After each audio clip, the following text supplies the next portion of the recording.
నమస్కారం, welcome to Suman TV. నేను గీతాంజలి. ప్రస్తుతం మనతో పాటు పూజ్యశ్రీ స్వామిని సుమిత్రానంద సరస్వతి మాతాజీ ఉన్నారండి. ఆత్మ జ్ఞానంతో ఈ ఆధ్యాత్మిక ప్రయాణంలో మనం ఎలా జీవనం సాగించాలి, ఆ ప్రయాణాన్ని మనం ఎలా కొనసాగించాలి, ఆత్మానందాన్ని ఎలా పొందాలనేది క్లాసెస్ ద్వారా బోధిస్తూ ఉంటారు అమ్మగారు. ఇంకొకటి ఏంటంటే, కాకినాడ కొప్పవరం గ్రామంలో ప్రణవ ఆశ్రమాన్ని స్థాపించారు. ఆశ్రమంలో ఎంతో మంది అండి, అంటే ఒక రకంగా చెప్పాలి, ఏజ్ తో సంబంధం లేకుండా వచ్చి అమ్మగారిని కలవటం కావచ్చు, వారికి క్లాసెస్ ద్వారా స్పిరిచువల్ క్లాసెస్ కావచ్చు, అలాగే మెడిటేషన్ క్లాసెస్ చెబుతూ ఉంటారు. వాళ్ళలో చాలా పరివర్తన అనేది తీసుకొచ్చారని చెప్తారు. అయితే వారిని ప్రత్యేకంగా ఆహ్వానించాము. ప్రస్తుతం సుమన్ టీవీ స్టూడియోలో ఉన్నారు మాతాజీ. వారితో మాట్లాడి ఎన్నో అమూల్యమైన విషయాలు తెలుసుకుందాం. అమ్మగారు నమస్కారం అండి. నమస్తే. ఎలా నమస్తే ఉన్నారమ్మా? గీతాంజలి. బాగున్నాను.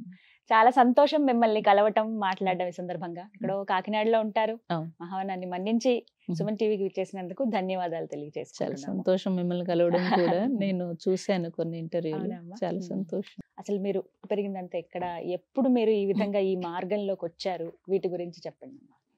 పెరిగింది భీమవరం అమ్మ. భీమవరం, వెస్ట్ గోదావరి భీమవరంలో పెరిగాను. అక్కడే పుట్టాను, అక్కడే పెరిగాను. భీమవరమేనమ్మా? ఇంకా వేరే? భీమవరం అంటే పాలకొల్లు పుట్టాను, భీమవరంలో చదువుకున్నాను. మాది పాలకోడేరమ్మా. పాలకోడేరు. చాలా పాలకోడేరు సంతోషం. మా ఊరు. మాగోళ్ళు. చాలా సంతోషం. అక్కడ అయితే నాన్నగారు, తాతగారు అందరూ స్పిరిచువల్, బాగా ఎడ్యుకేటెడ్ వాళ్ళందరూ కూడా.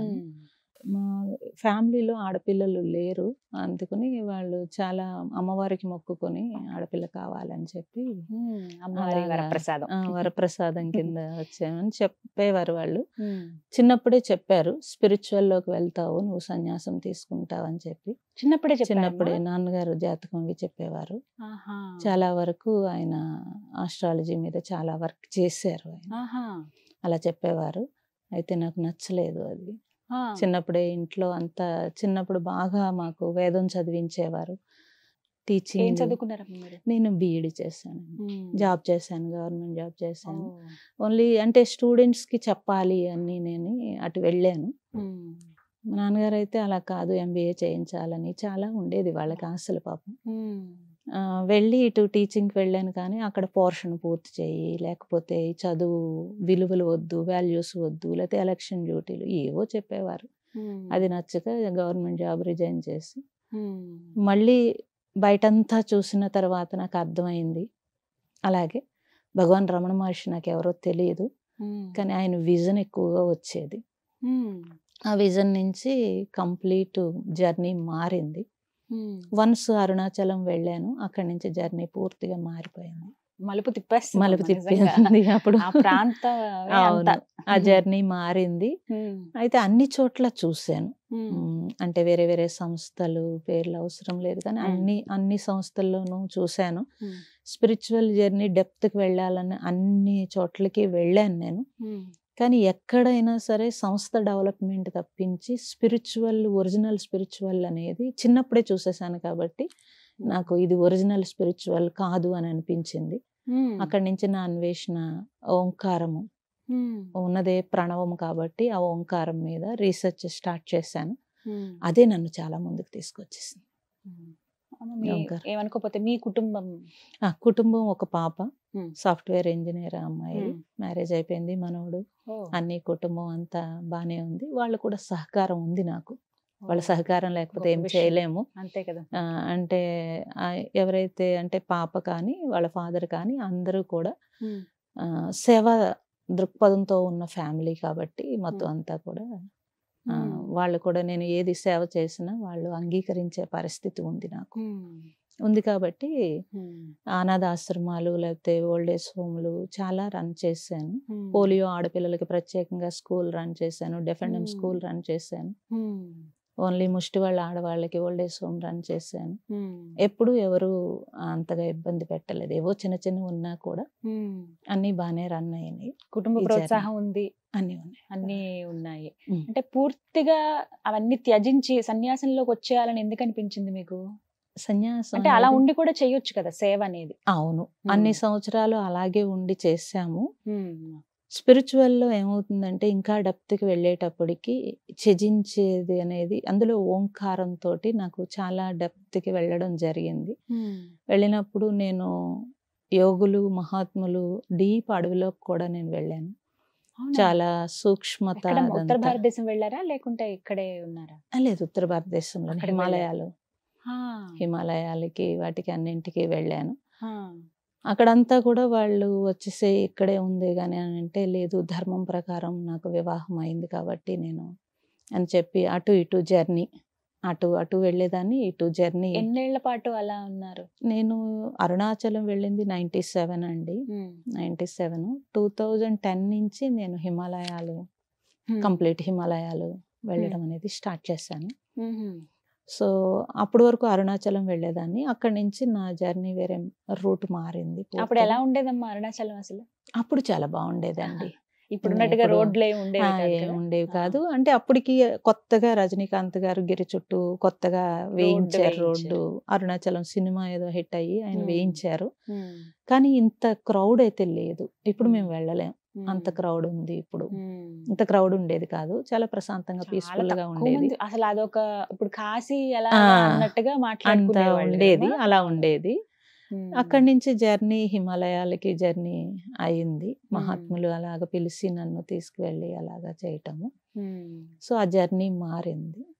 సూక్ష్మత, ఆ సాధనలో కొంచెం సూక్ష్మత పెరిగింది. అంటే ఏదో ప్రక్రియతో సాధనలు కాకుండా కొంచెం డెప్త్ సాధన, సూక్ష్మత అనే సాధన, అంటే పంచభూతాల నుంచి వచ్చే ఎనర్జీలు ఇవన్నీ తెలియటాలు, ఇవన్నీ సాధన పెరిగింది. అక్కడి నుంచి ప్రకృతి తీసుకువెళ్తుంది. అంటే మనం ఒక మంచి ఆలోచనతో సంకల్పంతో ముందుకు వెళ్తే ప్రకృతే సహాయం చేస్తుంది. ఆ జర్నీ అలా సాగింది. మీకేమైనా ఒడిదొడుకులు ఉన్నాయా ఈ ఆధ్యాత్మిక ప్రయాణంలో? ఉంటాయమ్మా. కష్టం అనిపించిందా? ఇంకా అమ్మో ఇందులో ఇంకా నేను కొనసాగలేనేమో అని అనిపించిన సందర్భం ఏదైనా? అలా అనిపించలేదు. ఎక్కడ కష్టం అనిపించిందంటే, మనం ఎక్కువగా సూక్ష్మతకి వెళ్లే కొలది స్థూలంలో మనుషుల దగ్గర ఉండలేము పెద్దగా. అక్కడ ఇబ్బంది వస్తుంది. ఇప్పుడు కూడా అదే ఇబ్బంది వస్తుంది. ఇప్పుడు ఇలా స్టూడియోకి రావాలన్నా ఫ్రాంక్ గా చెప్తున్నాను, ఇలా స్టూడియోకి రావాలన్నా, అలవాటు పడిపోయారు కదా, ఇలా లైట్స్ మధ్య కూర్చోవాలన్నా ఇదంతా కొంచెం వేరేగా అనిపిస్తుంది. వరల్డ్ ఇది వేరే వరల్డ్ కదా. కానీ ఇబ్బంది ఏమి ఉండదు. కానీ కొంచెం ఈశ్వర ఎందుకు తప్పించేయచ్చు కదా అనిపిస్తుంది. తప్పించేయచ్చు కదా, తెలియాలమ్మా మీలాంటి వాళ్ళు రావాలి. ఎందుకంటే ఇప్పుడు యువతకి రీచ్ అవ్వాలి అని అంటే గనక సోషల్ మీడియా ఒక ఈ మాధ్యమం అనేది చాలా సులువైనది అని చెప్తున్నారు. కానీ ఇన్ని సంవత్సరాల నుంచి మేము వర్క్ చేసాము. ఎన్నేళ్ళు అవుతుందమ్మా సుమారుగా? మాక్సిమం అంటే 35 years 40 years అయిందమ్మా. నేను అంతే ఇంచుమించుగా చిన్నప్పటి నుంచి సేవ ఉన్నా కూడా నేను సోషల్ సర్వీసెస్ స్టార్ట్ చేసి ఇంచుమించు 40 years నుంచి అవుతోంది. జర్నీ అదే అయింది ఎక్కువగాను. సో చేసాం ఎన్నో స్కూల్స్, ఎన్ని చేసినా ఎప్పుడు మేము మీడియాలకి రాలేదు. ఎప్పుడు కూడా స్కూళ్ళు, ఆశ్రమాలు, కాలేజీలు ఓల్డ్ ఏజ్. మీరు వెళ్ళి లెక్చర్స్ కూడా ఇస్తారు కదమ్మా? కాలేజెస్ లో లెక్చర్స్ ఇస్తాను, స్కూల్స్ లో కూడా ఇస్తాను. అలాగే ఆశ్రమం గురించి వివరించండి. ఎప్పుడు అసలు ప్రారంభం అయింది? 5 years అవుతుందమ్మా. 5 years అవుతుంది. నా పేరెంట్స్ నాకు ఇచ్చిన ఆస్తి ఏదైతే ఉందో అది సొసైటీకి ఇవ్వాలనుకున్నాను. అంతకుముందు కూడా అనుకున్నాను. అది ఒక ఓల్డ్ ఏజ్ హోమ్ కట్టాలనుకున్నాను. కానీ అది హౌస్ అయ్యింది. పరిస్థితులు ఇబ్బంది ఏదో వచ్చి హౌస్ అయ్యింది. దాన్ని ముందే చెప్పాను ఫ్యామిలీకి, తప్పనిసరిగా ఈ ఆస్తి ఏదైతే నేను పెట్టానో దీని మీద, ఇది నాకు తర్వాత తిరిగి ఇచ్చేసేయాలి, అది నేను సొసైటీకి పూర్తిగా ఇచ్చేసేయాలని. అది ఫ్యామిలీ కూడా అలాగే ఇచ్చేసారు. ఇవ్వడం నాకు 50 years వచ్చాక ఇచ్చారు. సో అందుకని మీరు వచ్చేసారా? లేదు, రాలేదు. ఫ్యామిలీలోనే ఉన్నాను. అది ఇచ్చిన తర్వాత అది తీసుకుని ఒక చోట, నేను ఇలా అనుకోలేదు, ఆశ్రమం పెడదామని అనుకోలేదు. నేను ఓంకారంతో డిప్రెషన్ తగ్గించడము, చాలా మంది ఆడపిల్లలు నా దగ్గర ఉన్నారు. వాళ్ళు ఎవరైనా రేపు రొద్దుట మళ్ళీ డిప్రెషన్ లేకపోతే ఏదైనా ఇబ్బంది వస్తే, నేను లేనప్పుడు, ఈ శరీరం ఎప్పుడు ఉండదు కదా, నేను లేనప్పుడు వాళ్ళకి ఒక షెల్టర్ కావాలి అని అనిపించింది నాకు. మా ఇల్లే పుట్టిల్లాక మేము ఎప్పుడు తాళం పెట్టేవాళ్ళం కాదు.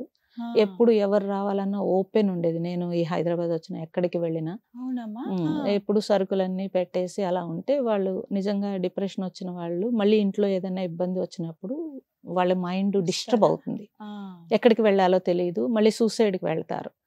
అలా సూసైడ్కి వెళ్ళకుండా ఎప్పుడు చెప్పేదాన్ని, ఓపెన్ ఉంటుంది ఈ హౌస్, మీరు వచ్చి 4 రోజులు ప్రశాంతంగా ఉండి మీకు తగ్గిన తర్వాత వెళ్ళిపోండి, నేను ఉంటే నేను టేకప్ చేస్తాను, నేను లేనప్పుడు కూడా వాళ్ళు అలాగే చేసేవారు. అలా ఓన్ హౌస్ లాగా పుట్టిల్లాగా అలా అలవాటు అయిపోయింది.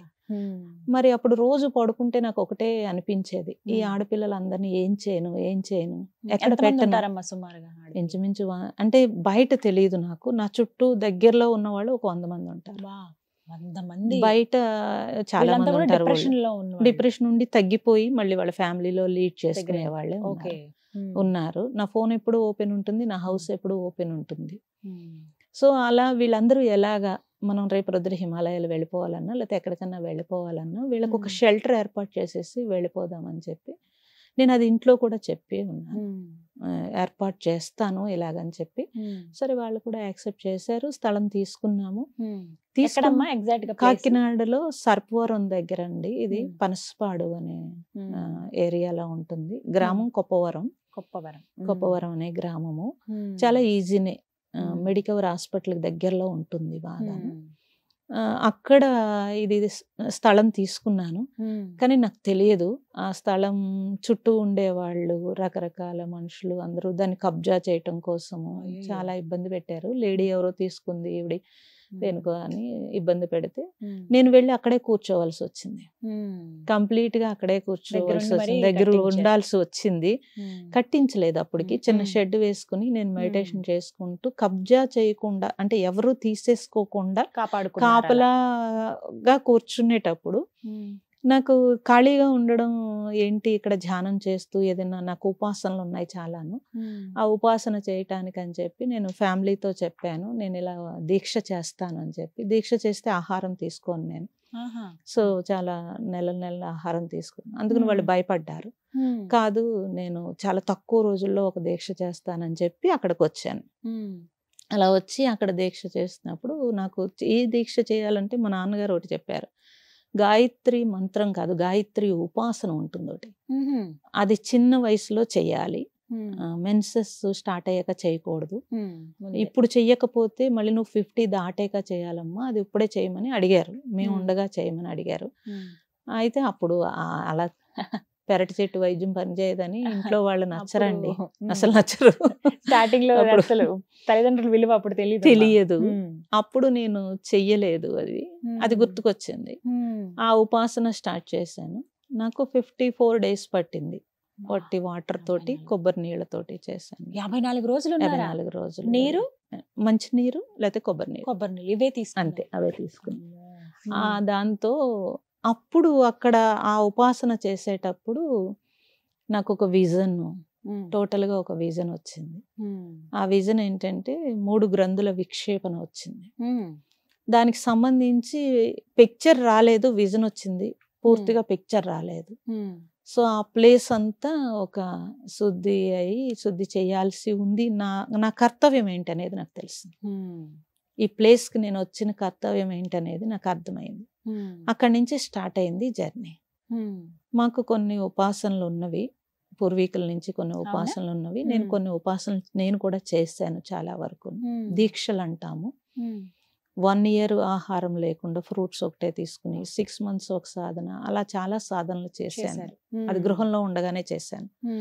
సో ఆ ఉపాసనలు నేను మళ్ళీ ఎవరికైనా ఇవ్వాలి, ఎవరికైనా చెప్పాలి శిష్యులకి. అంతటి శిష్యులు ఎవరు లేరు, డెప్త్ సాధన చేసే శిష్యులు నాకు దొరకలేదు. నేను వెతుకుతూనే ఉన్నాను అప్పటి నుంచి. బిడ్డ సాఫ్ట్వేర్ జాబ్లోకి వెళ్ళింది. సో ఎవరికి ఇవ్వాలి, ఒక్క సాధకుల కోసం వెతుకుతూ ఉన్నాను. జర్నీ అవ్వలేదు అలాగా. ఇవ్వకపోతే మనం రుణం ఇక్కడ కుదరదు, అన్ని ఇక్కడే వదిలి వెళ్ళాలి, ఇక్కడ తీసుకున్నవి ఇక్కడే వదిలి వెళ్ళాలి. కాబట్టి ఆ ప్లేస్, ఆ భూమికి అది ఇవ్వాలనుకున్నాను. ఆ భూమికి ఇవ్వాలనుకుని ఆ భూమిని శుద్ధి చేస్తూ చూస్తే ఆ భూమి సరిగ్గా లేదు, అక్కడ కరెక్ట్గా లేదు. అక్కడి నుంచి చాలా మంది భూగర్భ శాస్త్రవేత్తలు వచ్చారు, సైంటిస్టులతోటి చూసి, తర్వాత ఆ పక్కన ఏదో ఉంటే ఆ ప్లేస్ తీసుకుని నా విజన్ తోటి చూసి మొత్తం మీద అక్కడ ఒక భూమి నుంచి, అంటే భూమిలో 9 రకాల ఉపాసన మేము పెడతాము, అంటే భూమి నుంచి రేసెస్ పైకి తీసుకురావడానికి అని చెప్పి. అంటే ఆ ప్లేస్ క్షేత్రం అవుతుంది. మనము ఇప్పుడు మీరు ఆ ఉపాసనకి రెడీ అయితే మీకు అప్పచెప్పి మేము వెళ్ళిపోతాము, మీరు లోక కళ్యాణం కోసం మీరు మీ జర్నీ చేయాల్సి ఉంటుంది. అలా ఎవరు దొరకలేదు కాబట్టి ఆ భూమికి ఇచ్చినప్పుడు ఆ భూమి క్షేత్రం కింద చేయాల్సి ఉంటుంది. ఆ భూమి మీదకి ఎవరు వచ్చినా ఆ తరంగాలు, ఆ వైబ్రేషన్స్ వాళ్ళని ఒక పాజిటివ్ చేస్తవి. నిజంగా డెప్త్ సాధకులు ఉంటే వాళ్ళకి ఇంకొంచెం డీప్కి తీసుకువెళ్తవి. అలాంటి స్థితి కోసము ఆ భూమిని శుద్ధి చేయటము, దాంట్లో 9 రకాల యోగాలతోటి శివలింగం భూమిలో పెట్టడము, దాని నుంచి అది తీసుకురావడానికి బోల్డ్ యోగాలు ఉంటవండి, యోగ స్తంభం పెట్టడము అన్నీ జరిగింది.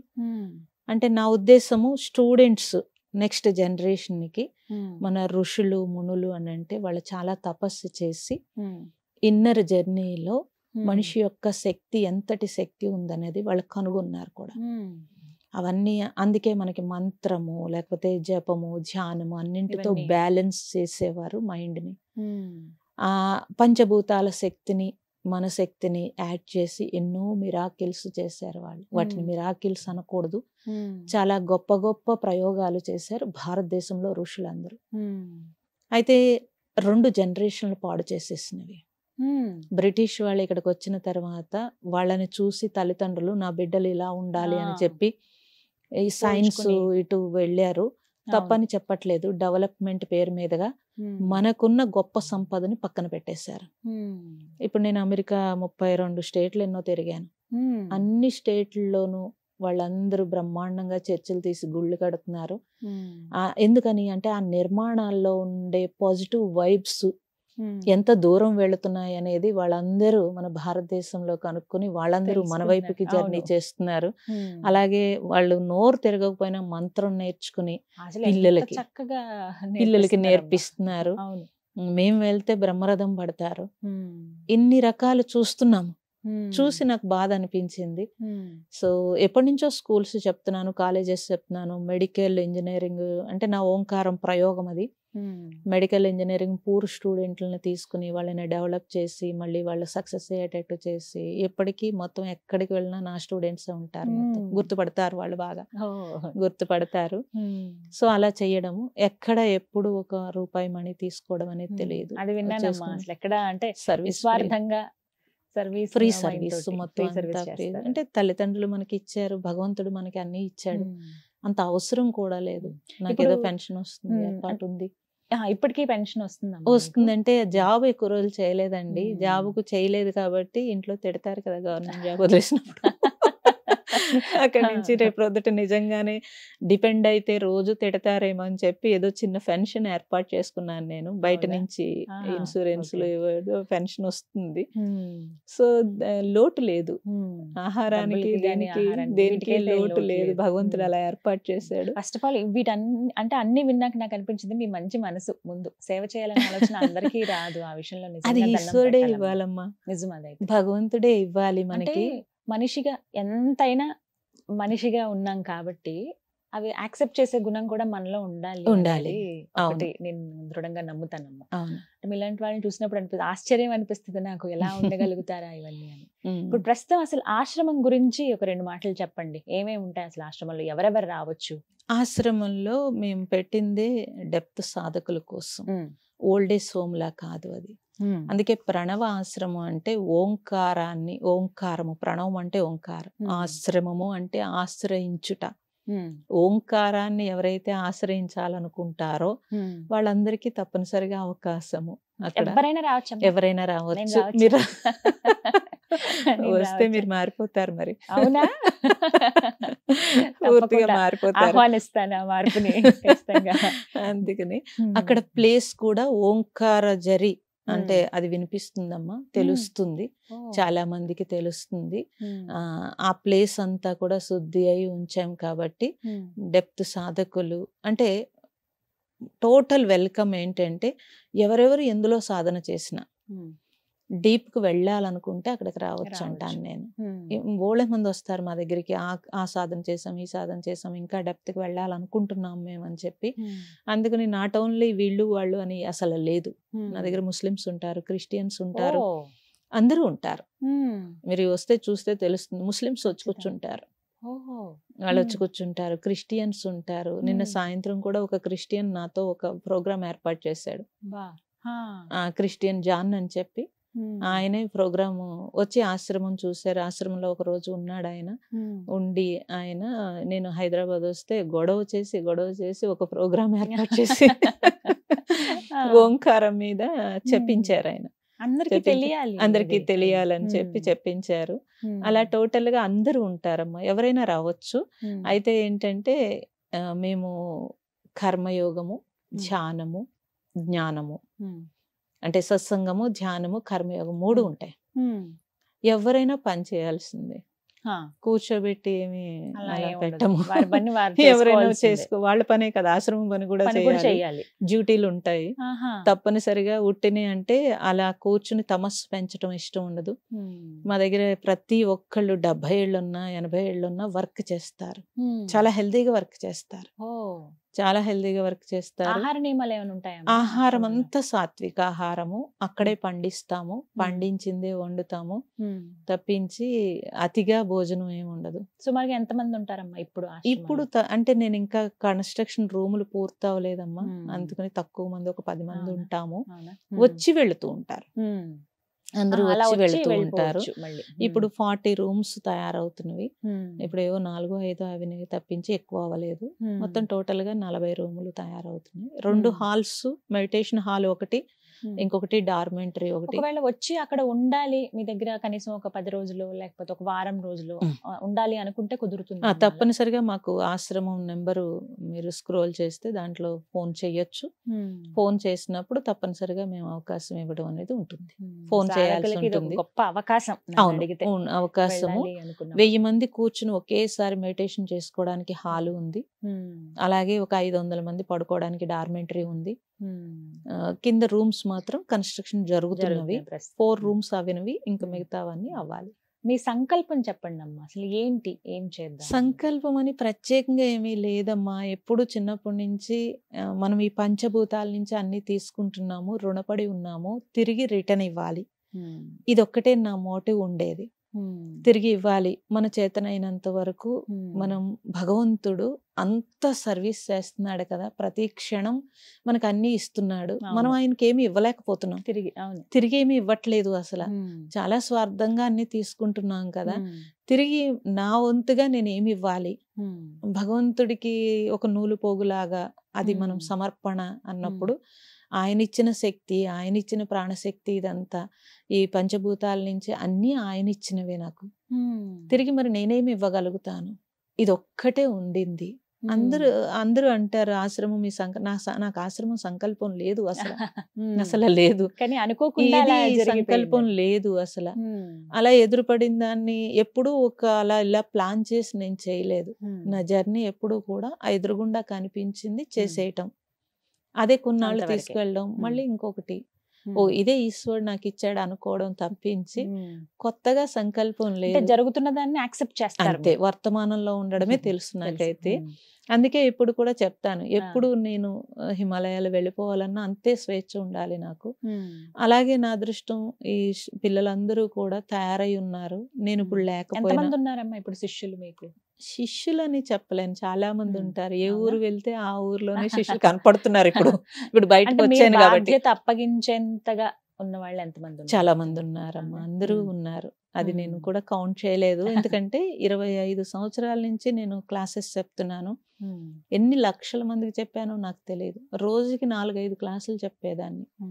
ఎలా చెప్పారు అని అడుగుతారు, ఇప్పుడు కూడా వీళ్ళు అడుగుతారు ఎలా చెప్తున్నారు ఎలా అనేది. ఇప్పటికీ రోజుకి 4-5 క్లాసులు చెప్తారమ్మా? లేదు, ఒకటే లాంగ్వేజ్ చెప్తాను. అమెరికా వెళ్తేనే ట్రాన్స్లేషన్ వాళ్ళు ఉంటారు, నార్త్ వెళ్తే హిందీ మాట్లాడతాను తప్పించి.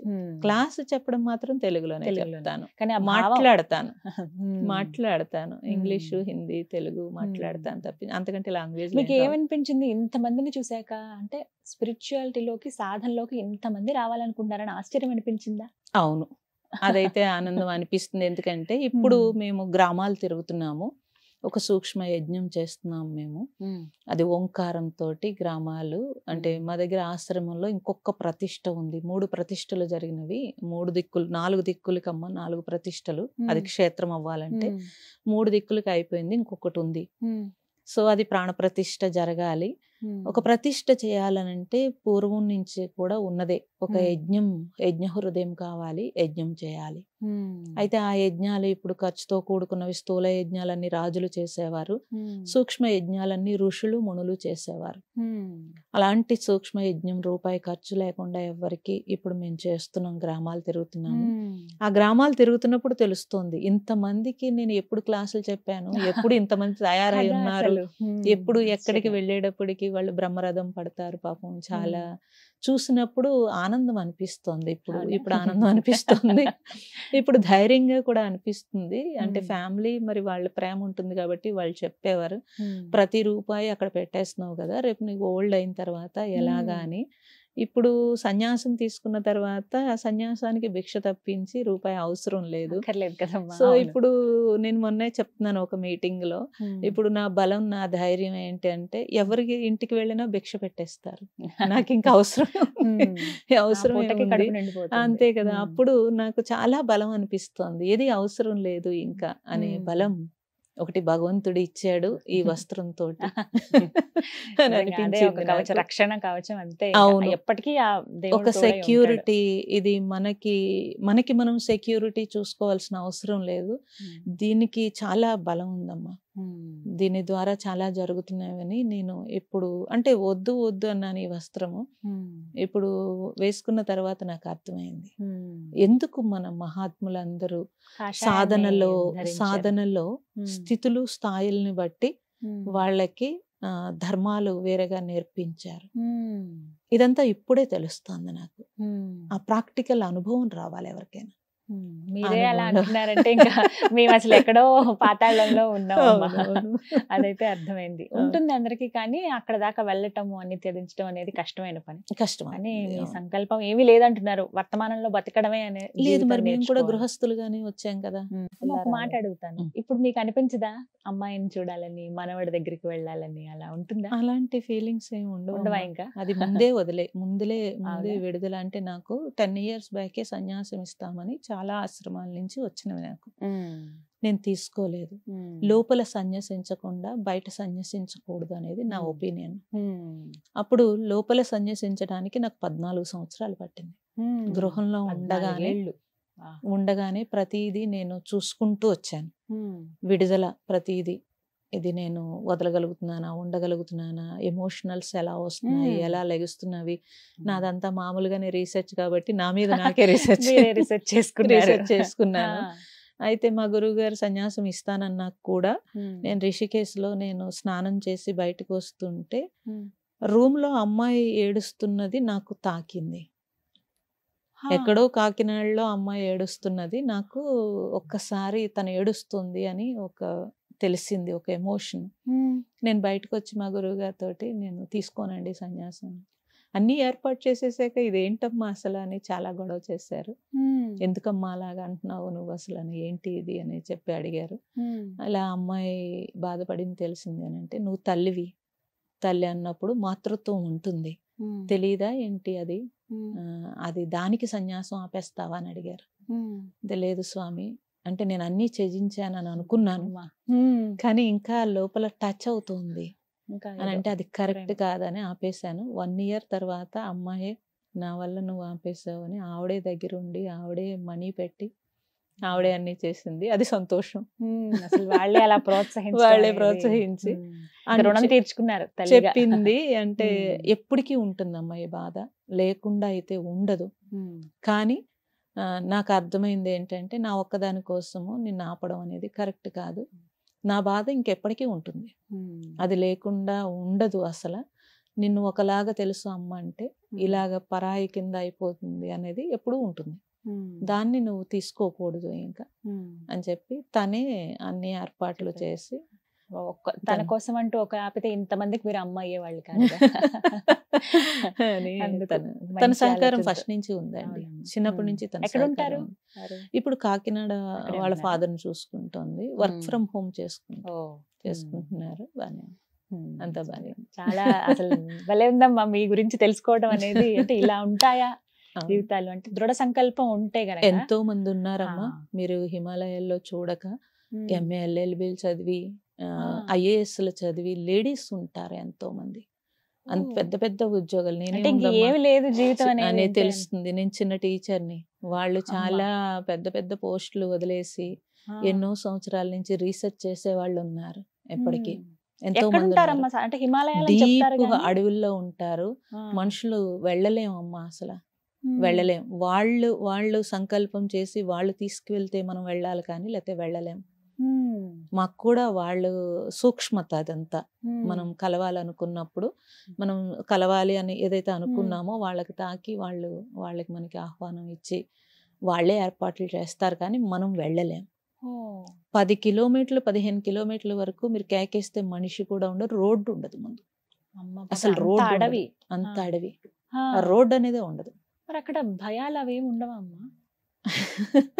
నేను ఒకటి చెప్తాను మీకు, అసలు భగవంతుడిని నమ్మినప్పుడు భయం ఏంటి అసలు అని. అసలు ముందు భగవంతుడిని నమ్మినప్పుడు భయం ఏంటమ్మా? మనిషి అయినా మోసం చేస్తాడేమో, లేకపోతే ఇంకోటి, కానీ జంతువులు కూడా ఏం చేయవమ్మా అసలు అని. అలాంటి అనుభవం మీకు నాకు కలిగింది. నేను ఫస్ట్ టైం ఫారెస్ట్ వెళ్ళినప్పుడు 2019, అంటే 2019 వెళ్ళాను నేను. నాకు సరిగా గుర్తులేదు. 6 years అవుతుందమ్మా నేను వెళ్ళి. 18 నాకు గుర్తులేదు. ఎవరి దగ్గర ఒక శాంతి ఆశ్రమం ఉంది, ఆ మాతాజీ దగ్గర ఎవరో ఒక ఫోటో చూపించి చెప్తున్నారనమాట, ఇలాగా ఫారెస్ట్ లో ఉంటారు ఇలాగని ఏదో చెప్తున్నారు, ఆవిడ గురించి చెప్తున్నారు అంతా. నేను వారిని అడిగాను, అరే అసలు ఎంత ఆశ్చర్యం వేసిందో, జెంట్స్ ఉంటారని తెలుసు కానీ లేడీస్ ఉంటారని నాకు తెలియదు, అసలు లేడీస్ అలా ఉంటారని తెలియదు.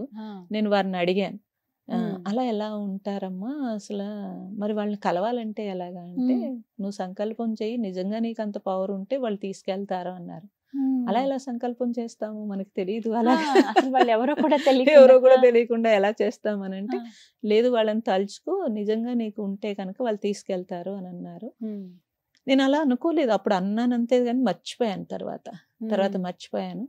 తర్వాత ప్రతి ఎవ్రీ కార్తీక మాసంలో మాకు ఒకటి ఉంటుంది, కులాలకు అతీతంగా కార్తీక సమారాధన చేస్తాం మేము.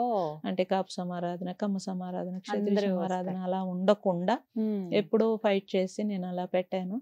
సో దాన్ని ఎవ్రీ ఇయర్ జరుగుతుంది, అది పెద్ద సభ జరుగుతుంది, ఆశ్రమం దగ్గరే జరుగుతుంది. ఇది అప్పుడు హౌస్ లో ఉన్నాను, హౌస్ లో కూడా మెడిటేషన్ హాల్స్ అన్ని ఉండేవమ్మ, అక్కడే చేసాము. అక్కడ చేస్తున్నప్పుడు సరిగా నేను, వీళ్ళు చెప్తున్నారు, ఈ అమ్మాయే చెప్పారు, అమ్మ మీరు ఇంకా మీ టైం అయింది, మిగతా ప్రోగ్రామ్ అయిపోయింది, మీరు వచ్చి మాట్లాడాల్సి ఉంది అని చెప్పారు. సరే వెళ్ళి డ్రెస్ చేంజ్ చేసుకుని వద్దామని చెప్పి లోపలికి వెళ్ళాను. నువ్వు అడవికి రమ్మని వినిపిస్తుంది, నాకు తెలుస్తోంది. మరి ఇది ఏదో భ్రమ, ఇప్పుడు నాకు టైం అయిపోతుంది, ఇప్పుడు నేను వెళ్ళి 1000 మంది ఉన్నారు ఆ సభలో, నేను మాట్లాడాలి. గబగబా సారీ మార్చేసుకుని వెళ్ళి సభలో కూర్చున్నాను.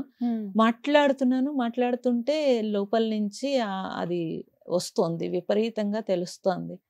సో నేను పక్కన ఎవరికో పిలిచి నేను మాట్లాడేసి, ఇంక ఇది కంటిన్యూ చేసేయండి అని చెప్పి రూమ్ లోకి వచ్చి కూర్చుని కళ్ళు మూసుకుని కూర్చున్నాను. అది ఆవిడ పిక్చరు, ఎవరైతే నేను ఆ ఫోటో చూసాను అదంతా వచ్చేసింది, మొత్తం వచ్చింది. వస్తే మరి ఎలా వెళ్తాము, నాకు మార్గమే తెలియదు కదా అసలు. నువ్వు హరిద్వార్ రా అని వచ్చింది. సో వస్తే ఇంట్లో పంపించరు అలా ఒక్కళ్ళని, అసలు చెప్తే అలా పంపించరు. సో అడవికి వెళ్తానంటే అసలు పంపించరు. సో రిషికేశ్ కొంచెం అలవాటు ఉంది. సరే నేను రిషికేశ్ అబద్ధం చెప్పాను, ఎవరో రిషికేశ్ వెళ్తున్నారు హరిద్వార్, వాళ్ళతో కలిసి నేను వెళ్తున్నాను అని చెప్పి అబద్ధం చెప్పి హరిద్వార్ వెళ్ళిపోయాను. వెళ్తే అక్కడ అర్ధరాత్రి దిగాను, సరిగ్గా ట్రైన్ దిగాను.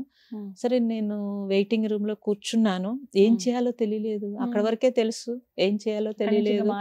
అక్కడే కూర్చుని తప్పేమో ఇదంతా, నేను ఎంత పొరపాటు చేశాను, అబద్ధం చెప్పి మరీ వచ్చాను, ఎక్కడికి వెళ్ళాలి, ఏం చేయాలి, అర్ధరాత్రి దిగాను, ఏం చేయాలని అక్కడ కూర్చుని ఆలోచిస్తున్నాను. ఈలోగా ఒక అతను వచ్చాడు, వచ్చి మీరు ఫారెస్ట్కి వెళ్ళాలి కదా, ఇప్పుడు వెహికల్ వచ్చింది, వెహికల్లో కూర్చుంటారా, ఎందుకంటే అడవి మార్గంలో పోలీసులు ఆపుతారు, ఫారెస్ట్ డిపార్ట్మెంట్ 6 కానీ గేట్లు ఓపెన్ చేయరు, కార్లో కూర్చుంటే 6 అయ్యాక మనం వెళ్దామన్నారు. అప్పుడు టైం చూస్తే 2 అయింది. 4 గంటలు 4 గంటలు ఉంది. ఏమో వీడు నిజంగా కరెక్టో కాదో, మన స్త్రీ ఉపాధి ఇది, మనం ఎంగలో ఉంటాం కాబట్టి భయము, అందుకని వద్దు బాబు నేను ఎక్కడే కూర్చుంటాను, 6 అయ్యాకని కార్ దగ్గరకు వస్తాను, అప్పుడు రా నువ్వు అని చెప్పాను. అక్కడే కూర్చున్నా. అప్పుడు వెలుగు వస్తే కొంచెం ఎవరైనా కేకేస్తే పలుకుతారని ఒక వచ్చి అలా చెప్పాను. 6 అయ్యాక వచ్చాడు అబ్బాయి, తీసుకుని వెళ్ళాడు. అక్కడి నుంచి చాలా దూరం నడిచి వెళ్ళాము. మాతాజీని కలిసి చాలా, అది ఫస్ట్ ఎక్స్పీరియన్స్, చాలా అసలు ఆశ్చర్యము, ఆనందము, అసలు అది చెప్పలేము, అన్ని కలగలిసిపోయి చెప్పలేము అసలు. అక్కడ నేను చూశాను పులులు అవి అలా వెళ్తున్నాయి, అసలు ఏమి చెయ్యవు అసలు, నాకు దడ దడ అసలు. ఆవిడ అమ్మ నువ్వేం భయపడాల్సిన అవసరం లేదు, ఏమీ చెయ్యవు, వాటికి ఆహారానికి వచ్చి ఆహారం పెట్టు. సాత్వికంగా ఆహారం తింటున్నాయండి పులులు. అసలు నేను ఎంత ఆశ్చర్యపోయానంటే అంత ఆశ్చర్యపోయాను. అయినా డౌట్, ఎక్కడో ఏంటి ఇది అనే డౌట్. అర్ధరాత్రి 12ంటికి వాళ్ళు లెగిసి తిరగడం అవన్నీ చూస్తే అసలు ఎంత ఆశ్చర్యంగా. అక్కడి నుంచి నా జర్నీ. ఎంతసేపు ఉన్నారమ్మా అక్కడ మీరు? నేను 15 రోజులు ఉన్నాను. 15 రోజులు? 15 రోజులు ఉన్నాను. మరి అంత అడవి కదా, అక్కడ మీకు ఆహారం ఏమీ ఉండదండి. ఆహారం అంటే వాళ్ళకి ఏదో కొద్దిగా ఏర్పాటు ఉంటుంది, మనకు కావాల్సిన ఆహారాలు ఏమీ ఉండవు. అక్కడే బంగాళదుంపలు, అరటి చెట్లు కొన్ని వేసుకుంటారు, అవి కొన్ని కందమూలాలు తీసుకుంటారు.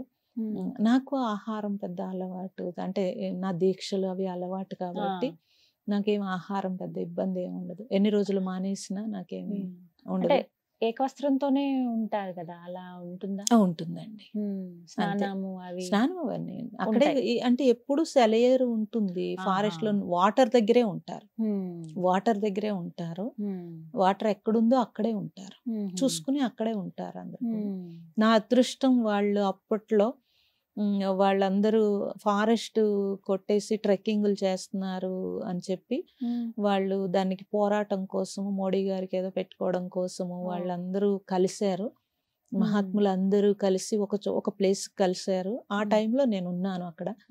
అది చాలా అదృష్టము. మీరు నమ్మరమ్మా, 500 సంవత్సరాలు 300 సంవత్సరాలు వయసు ఉన్న వాళ్ళని చూశాను. అమ్మో, అసలు ఎంత శరీరంతో చక్కగా ఉంటారు. లాంగ్వేజ్ మంది కాదు, రకరకాల లాంగ్వేజ్ లో ఉంటారు. అసలు ఆ వయసు వాళ్ళెవ్వరూ ఇలా మీడియాలకి దేనికి రారమ్మా. అంతమంది కలిసి సూక్ష్మంగా ఎంతో కృషి చేస్తుంటే ఈ ప్రకృతి సమానంగా నడుస్తుంది ఇక్కడ. ఎవరికీ తెలియదు. అంటే భగవంతుడి సేవ స్థూలము సూక్ష్మము అని అక్కడే అర్థమైంది నాకు. సూక్ష్మతో సేవ చేస్తున్నారు వాళ్ళందరూ, ఎంతో సూక్ష్మ. అసలు ఆ దర్శన భాగ్యం అనేది ఎన్నో జన్మల పుణ్యఫలం కదమ్మా. ఏమో, ఎప్పుడు మీడియాకి చెప్పండి, ఇప్పుడు మీరు చెప్తుంటే నేను నోరెప్పి మొత్తం చెప్తున్నాను. ఏ మీడియాలోనూ చెప్పలేదు. ఇది విన్నాను అంతే. 300 ఏళ్ళు పైబడిన వాళ్ళు ఉంటారనుకున్నాను, కానీ మీరు స్వయంగా చూడగలిగారు. నేను చూశాను, మీతో మాట్లాడారా? అంటే భాష రాదు కానీ అసలు మనం దగ్గరికి కూడా వెళ్ళలేమమ్మా. అంత డిస్టెన్స్ లో మనం వాళ్ళ ఆరా మనని రానివ్వదు. అక్కడతో అలా. మీరు లక్ష్మణ్ రేఖ నమ్ముతారో లేదో, నేను నమ్ముతాను. ఎందుకంటే లక్ష్మణ్ రేఖ అంత పవర్ ఉండేది వాళ్ళకి. రాముడు సీతాదేవి వెళ్లకుండా లక్ష్మణుడు బయటికి వెళ్తూ గీత గీసాడంటే రావణుడు అంత శక్తివంతుడు, ఆ రేఖని దాటలేకపోయాడు అని అంటే అది నిజం. నేను వాళ్ళ దగ్గరే చూశాను. ఆ డిస్టెన్స్ కొంతమంది దగ్గర 10 అడుగులు, కొంతమంది 20 అడుగులు. వెళ్దామని మనం కాళ్ళకి దండం పెట్టుకుందామన్నా మనం అక్కడే వెళ్ళలేము. అసలు ఎందుకు వెళ్ళలేకపోతున్నాం మనకు తెలుసు, మన కాలు వేస్తున్నామని, కానీ కాలు పడదు. అప్పుడు నాకు అర్థమైంది, ఓ ఇది కరెక్ట్ అని. అంటే ఇప్పుడు నేను స్టూడెంట్స్ కూడా అదే చెప్తాను. ఇంతటి శక్తి మనలో ఉండగా ఇంత చిల్లర విషయాలకి మీరు ఇలా ఉన్నారు. అసలు ఎంతటి శక్తి ఉంది మనలో. అసలు నాకే ఇప్పుడు నేను ఒక పల్లెటూరులో పుట్టాను, ఒక గృహిణిని, నాకే ఇంత శక్తి తెలుస్తూ ఉంటే మీరు చక్కగా ఇంత చదువుకుంటున్నారు. మీ గురించి మీరు కొద్దిగా తెలుసుకుంటే కనుక మీ పవర్ తోటి ఎన్నో మిరాకిల్స్ చేయొచ్చు, ఎంతో సక్సెస్ అవ్వచ్చు. అసలు